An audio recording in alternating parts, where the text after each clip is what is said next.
आज हम बात करेंगे 20 मई 2025 को जो अवैध निर्माण थे चंडोला लेक में जो अहमदाबाद में है उसको हटाने का दूसरा चरण शुरू हुआ था, उसके बारे में बात करने वाले दोस्तों हम। और आज सुबह लगभग 6 बजे करीब में ही जो है अहमदाबाद का जो नगर निगम है जिसको हम एएमसी बोलते हैं और चंडोला झील क्षेत्र जो है उसके अवैध निर्माण जो है उसको हटाने के अभियान का दूसरा चरण शुरू किया है। इस बड़े पैमाने पर चलाए जा रहे अभियान में लगभग 2,500 से अधिक अवैध घर जो है जो बन चुके थे पहले से गिराया जा रहा है, जिनमें से ऐसा बताया जा रहा है कि जो अधिक जो नागरिक हैं वो बांग्लादेश के हैं और उन्होंने वहाँ से आकर के यहाँ पे पूरा कब्जा कर लिया दोस्तों। और एक बहुत बड़ी कामयाबी मानी जा रही है क्योंकि देखिए जब कहीं कब्जा हो जाता है ना तो बहुत तकलीफ हो जाती है उसको हटाने के लिए। सूर्यनगर पुलिस चौकी से लेकर शाह आलम तक का जो क्षेत्र है उसको छोटी झील के रूप में जाना जाता है और यहाँ पर पहले से ही कई अतिक्रमण हटाए जा चुके हैं। मात्र 2 घंटे के भीतर दोस्तों नगर निगम द्वारा 1000 से अधिक अस्थायी और अस्थायी संरचनाओं को ध्वस्त कर दिया गया दोस्तों। और सारी कार्रवाई जो है 20 मई 2025 सुबह शुरू हो गई थी। और आपको मालूम ही होगा कि जो इसके पहले जो अप्रैल में 29 और 30 अप्रैल को था जिसे फर्स्ट टर्मिनल था उसमें जो है लगभग 3000 अवैध संरचनाओं को गिराया गया था। और पहले चरण में जो बड़ी झील थी उसके पास जो है लगभग 1.5 लाख वर्ग मीटर भूमि से अतिक्रमण हटाया गया था दोस्तों। और अब दूसरे चरण जो बटी है छोटी झील है उसके आसपास के क्षेत्र में लगभग 2.5 लाख वर्ग मीटर क्षेत्र से अधिक अतिक्रमण हटाने का प्रयास किया जा रहा है दोस्तों। एक ना इंडिया में बहुत बहुत बुरी चीज़ है, या जैसे कहिए कि लोग आते हैं सरकारी जमीन में पूरा बस जाते हैं और बस जाते हैं वहाँ पे पक्का मकान बना लेंगे, यहाँ तक कि वहाँ की जो गवर्नमेंट होती है वो ध्यान नहीं देती है और वो क्या करती है वहाँ जा करके जो है मतलब चलो ठीक है यहाँ के लोग हैं, अगर गरीब गुरबा हैं और ऐसी चीज़ें हैं जो अस्थायी रूप से रह रही है फिर बाद में हर जगह समझ आता है, लेकिन बांग्लादेश के लोग आकर वहाँ बस जाते हैं और वो वहाँ पे इतने साल से रह भी रहे हैं और गवर्नमेंट कुछ कर नहीं रही थी। तो गवर्नमेंट ने इसमें जो है ना इसका इतना मतलब क्यों इसको उतना महत्व दिया रहा है क्योंकि इसमें जो है ना गवर्नमेंट ने ठीक यूपी के जो मुख्यमंत्री योगी आदित्यनाथ थे उनके स्टाइल में बुलडोजर द्वारा पूरा डिमोलिश किया गया दोस्तों।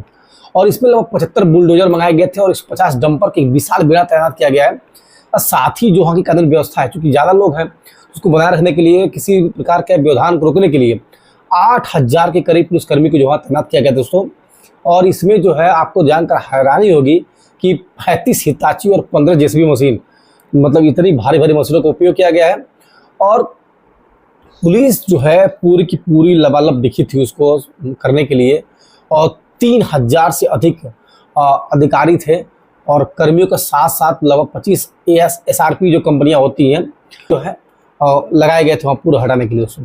और साथ ही साथ दोस्तों तारीफ की बात ये होती है कि पुलिस जो लगाई जाती है वो इस लगाई जाती है सिस्टम जो है वहाँ बना रहा है, तकलीफ ना हो।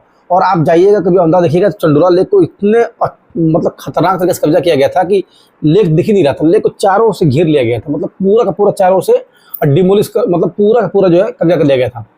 और इस क्षेत्र में जो भूमि कब्जा है लगभग 1970 1980 के दशक में शुरू हुआ था दोस्तों और धीरे धीरे ये अनाधिकृत कॉलोनियों के घने नेटवर्क के रूप में विकसित हो गया। मतलब उस समय जो भी जिसकी भी गवर्नमेंट यहाँ रही हो जो भी रहा हो और उन लोगों ने यहाँ पे पूरा का पूरा 1970 या 1980 के करीब में जो है और यहाँ पे उन्होंने कब्जा किया और धीरे धीरे वो रहने लगे।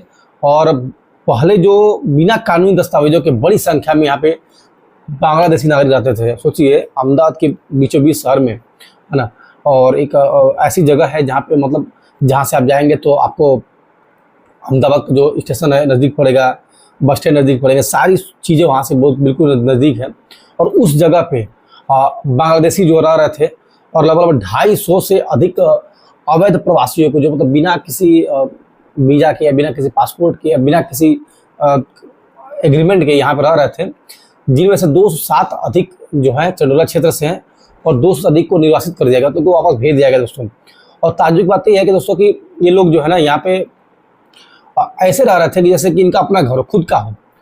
और ये जो जलाशय था जो चंडोला लेक था वहाँ पे अवैध बस्तियों में जो रहने वाले निवासियों को वाहनों पर लगे लाउड स्पीकर के माध्यम से पुलिस ने बार बार बताया कि भाई आप 20 मई तक अपने घरों खाली कर दीजिए। लेकिन अधिकारियों ने घोषणा ये भी की थी कि भाई जो 2010 से पहले के इस क्षेत्र में रहने वाले लोग हैं जिनको आर्थिक रूप से कमजोर वर्ग है उनको जो है हम योजना आवास के तहत मतलब आवास के लिए पात्र हैं। मतलब 2010 से जो लोग रह रहे हैं और EWS हैं उनको एक आवास जो है गवर्नमेंट द्वारा दिया जाएगा और ये अच्छी चीज़ भी है। देखिए क्या है कि एक इंडिया में बहुत ही खतरनाक स्टेटमेंट है कि आप पहले एक कब्जा कर लीजिए, कब्जा करने के बाद जो है वहाँ पे आप रहने लगिए, रहने के बाद गवर्नमेंट भी ध्यान नहीं देती है और धीरे धीरे जो है वहाँ पे लोग जो है रहना शुरू कर देते हैं। और ताज्जुब तब होता है जब यहाँ पे बांग्लादेशी, पाकिस्तानी और ऐसे ऐसे कंट्री के लोग आकर रहना शुरू हो जाते हैं जो अपने देश के होते भी नहीं दोस्तों। और अपने यहाँ के लोगों को रहने के लिए नहीं जगह मिलता, भूखे रहते हैं। लेकिन बाहर के लोग इतने ज़्यादा भर गए हैं कि वो लोग तो कोर्ट में पहुंच जाते हैं। सोचिए, गुजरात उच्च न्यायालय ने 6 मई 2025 को सुप्रीम कोर्ट के आदेश का हवाला देते हुए कहा था कि भाई कोई ऐसा व्यक्ति जो है और निर्माण के नियमितीकरण की मांग नहीं कर सकता जो कानून के नियम के विरुद्ध हो। मतलब ये लोग कोर्ट में भी जाते हैं, वहाँ पे भी चैलेंज करते हैं भाई कि हम यहाँ रह रहे इतने सालों से और हमको यहाँ पे रहने का दिया जाए पूरा चांस। मतलब ऐसी ऐसी हालत सोचो दोस्तों चल रही है। और ताज्जुब की बात यह है कि इतना बड़ा झील था, पूरा कब्जा कर लिया गया था और किसी को दिखाई भी नहीं दे रहा था क्या करना क्या नहीं करना। बाद में मतलब जब ये पाकिस्तान से हमला हुआ, चीज़ें हुई, उसी दौरान जो है ये सब चीज़ें शुरू की गई। और होना भी चाहिए, तो बोलता पूरे इंडिया में जहाँ जहाँ भी अवैध कब्जा हैं, बांग्लादेशी बसे हुए हैं, इन सबको चिन्हित करके निकालना चाहिए, है ना। और ये जो अभियान चलाया गया है चंद्रोला लेक के पास जो है, यह गुजरात में हाल में, मतलब अभी जो हाल में घटनाएं घटी है, यह सबसे बड़ा अतिक्रमण विरोधी अभियान में से एक है दोस्तों। और 4 लाख वर्ग मीटर में से अधिक भूमि जो है दोस्तों छुड़ाई गई है।